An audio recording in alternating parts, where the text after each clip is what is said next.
بسم اللہ الرحمن الرحیم۔ 10ویں صدی عیسوی میں قرطبہ نے ایک سب سے بڑا جرح یعنی سرجن پیدا کیا جس کا نام ابو القاسم الزہروی تھا۔ اس کے بعد علم و حکمت میں اضافہ ہوا اور ابن رشد کو پیدا کیا۔ قرطبہ ہی میں یہودی عالم موسیٰ بن میمون پیدا ہوا جو آخر میں سلطان صلاح الدین ایوبی کا طبیب خاص مقرر ہوا۔ اسی طرح 13ویں صدی عیسوی کا ایک اور مشہور نام ابن البیتار ہے جو علم نباتات کا بہت بڑا ماہر تھا۔ اس نے نباتات کے سلسلے میں بڑی شہرت حاصل کی۔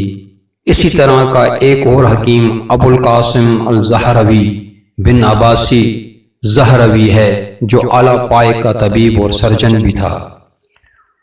مسلمانوں کی فتوحات کا دور ساری دنیا میں پھیلتا جا رہا تھا۔ اشاعت دین کی خاطر انہوں نے ممالک در ممالک فتح کیے، وہاں اسلام کو رائج کیا۔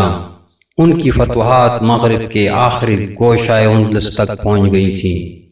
اندلس میں بہت بڑے بڑے کتب خانے قائم کیے گئے اور بہت بڑا علمی مرکز بن گیا۔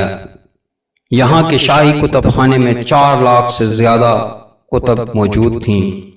ابو القاسم زہروی علم جراحی میں بہت بڑا نام تھا۔ اس کی کتاب التعریف ہے جو طب اور جراحی کا انسائکلوپیڈیا ہے۔ اس میں عورتوں کے مسائل یعنی زچہ بچہ کے مسائل، مختلف قسم کے نشتر، کینچیاں، پیشاب کی سلائیاں، پیٹ سے پانی اور مثانے سے پتھری نکالنے کے آلات، سب کا تذکرہ موجود ہے۔ مسلمانوں نے جو اوزار بنائے تھے وہ آج بھی اسی شکل میں موجود ہیں۔